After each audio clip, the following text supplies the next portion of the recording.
بسم اللہ الرحمن الرحیم۔ اور اللہ تعالیٰ قرآن پاک میں فرماتا ہے وَأَمَّا مَنْ خَافَ مَقَامَ رَبِّهِ وَنَهَى النَّفْسَ عَنِ الْهَوَى فَإِنَّ الْجَنَّةَ هِيَ الْمَأْوَى۔ جو اللہ کے پاس کھڑے ہونے سے کہ مجھے کھڑا کیا جائے گا، وَقِفُوهُمْ إِنَّهُمْ مَسْئُولُونَ، ان کو کھڑا کرو، ان سے پوچھا جائے گا کہ میں اللہ کے پاس کھڑا ہوں گا، میرے ساتھ کچھ بھی نہیں ہوگا، اللہ مجھ سے بات کرے گا، مجھ سے پوچھے گا، سوال جواب ہوگا، پھر میں کیا جواب دوں گا؟ جو اللہ کے پاس کھڑے ہونے سے ڈر گیا، وَنَهَى النَّفْسَ عَنِ الْهَوَى، اپنے آپ کو، اپنے نفس کو خواہشات کے پیچھے چلنے سے روک کے رکھا۔ یہ قرآن ہے، یہ رب کا کلام ہے۔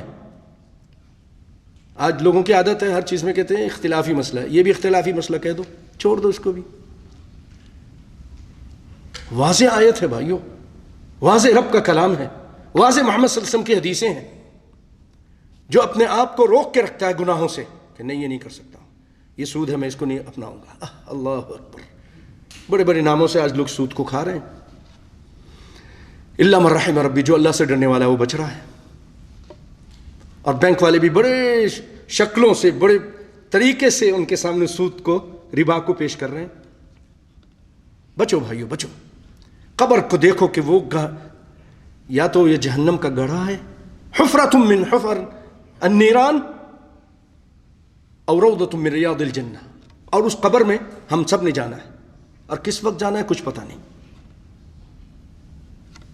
کتنے لوگ ہیں کہ آپ کے ساتھ کوئی نماز پڑھتے ہیں، عصر کی نماز پڑھی، مغرب میں خبر آئی وہ فوت ہو چکے ہیں، اللہ ہمارے ساتھ نماز پڑھی تھی، ہاں بس۔ اذا جاء اجل لا يستأخرون ساعة ولا يستقدمون۔ آپ کے پاس گارنٹی ہے؟ کسی کے پاس گارنٹی ہے کب تک زندہ رہنا ہے؟ یہ جو نماز پڑھی عصر تک پڑھ سکوں گا، کسی کو نہیں معلوم۔ بھائی ایک سانس آ رہا ہے دوسرا آئے گا، یہ بھی نہیں معلوم۔ معلوم ہے کسی کو؟ کسی کے پاس گارنٹی نہیں۔ تو توبہ کریں، اپنی اصلاح کریں، یہاں سے یہ نیت کر کے اٹھیں کہ نہیں ایسے کام نہیں کریں گے، ورنہ بھائی کب تک یہ دنیا ہے اس وقت تک یہ قبر میں عذاب ہوتا رہے گا، پھر حشر ہے، وہاں بھی گرمی ہے، شرمندگی ہے، پریشانی ہے، وہ بھی عذاب ہے، پسینہ کھول رہا ہوگا، اور اس میں وہ ہوگا اپنے پسینے میں ڈوبا ہوگا، اپنے گناہ جتنے گناہ ہوں گے، اور پھر حساب کتاب ہوگا۔ 50,000 سال کا دن ہے، تو اس کی تیاری کرنی ہے کہ نہیں کرنی بھائی؟ اللہ کے لیے اس کی تیاری کرو، نماز کی پابندی کرو، شرک کو چھوڑ دو، گناہوں کو اور ظلم ستم اور جو بھی ناجائز کام ہے، قرآن و سنت جس سے منع کرتا اس سے باز آ جاؤ، جس کا حکم دے رہا اس کو کرو۔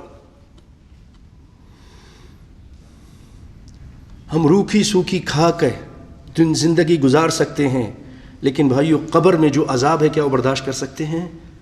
بہت سخت ترین عذاب ہے، سانپ ہیں بہت بڑے بڑے، بچھو ہیں، نہ وہاں ماں ہوگی، نہ وہاں باپ ہوگا، نہ کوئی بیوی، نہ بچے، نہ آپ کی مال و دولت، نہ بینک بیلنس، قبر میں اکیلے پڑے ہوں گے۔ تو آپ صلی اللہ علیہ وسلم ایک موقع پہ فرمایا تھا، قبر کے پاس بیٹھے تھے، فبکا الرسول صلی اللہ علیہ وسلم، آپ روئے، بہت روئے، اور فرمایا لمثل هذا فاعدوا یا اخوانی، لمثل هذا فاعدوا یا اخوانی، اے میرے بھائیوں اس جیسی جگہ کے لیے تیاری کرو، تیاری کرو، آج یہ چلا گیا ہے کل ہم چلے جائیں گے وہیں، آج یہ دفن ہو رہا ہے کل ہم دفن ہوں گے۔ اليوم تدخل وتخرج وغدا تدخل ولا يخرج الا يوم الدين، آج آپ قبرستان جاتے ہیں اور نکل آتے ہیں، کل آپ جب جائیں گے تو پھر نہیں نکل سکیں گے یہاں تک کہ قیامت واقع ہو جائے گی۔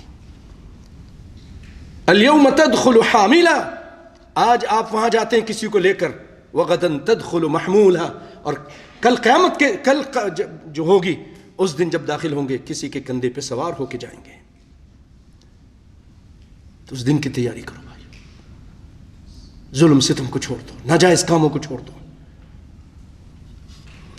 وَأَمَّا مَنْ خَافَ مَقَامَ رَبِّهِ وَنَهَى النَّفْسَ عَنِ الْهَوَى، تو پھر کیا ہوگا؟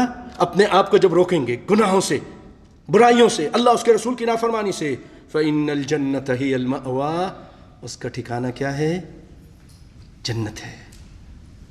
اس کا ٹھکانہ جنت ہے۔ تو بھائیو، آج ہمارے سامنے بہت ساری ایسی چیزیں ہیں، آپ نوجوان ہیں، آپ کے پاس تھوڑا پیسہ ہے، کوئی فحاشی کا کام بڑے آسانی سے کر سکتا ہے، ڈرنک کر سکتا ہے، لیکن وہ کہتا ہے نہیں، میرا اللہ مجھے دیکھ رہا ہے، مجھ سے حساب لے گا، چھوڑ دیتا ہے، اس کو چھوڑ دیتا ہے۔ پھر کیا ہوگا؟ نبی کائنات صلی اللہ علیہ وسلم فرماتے ہیں، مسند احمد کی روایت ہے، آپ فرماتے ہیں انک لن تدع شیئا للہ الا بدلک اللہ به ما هو خیر لک منہ۔ اگر آپ کوئی چیز چھوڑ دیتے ہیں صرف اللہ کے لیے، اللہ کی رضا کے لیے، اللہ کے ڈر سے آپ اس کام کو چھوڑ دیتے ہیں، مثلا زنا کر سکتا ہے، وہ نہیں کرتا، چھوڑ دیتا ہے، بڑی خوبصورت چیز ہے، نہیں کرتا، نہیں جاتا، اللہ کے ڈر سے چھوڑ دیتا ہے، اللہ اکبر، الا بدلک اللہ بہ، کہ اللہ تعالیٰ تجھے بدلہ دے گا، ما هو خیر لک منہ، اس سے بہترین چیز دے دے گا، دنیا میں بھی دے دے گا اور آخرت میں بھی دے گا۔ ممکن ہے اگر دنیا میں نہیں ملی تو آخرت میں حور مل جائے گی، وحور عین کامثال اللؤلؤ المکنون جزاء بما كانوا يعملون۔ اللہ اکبر۔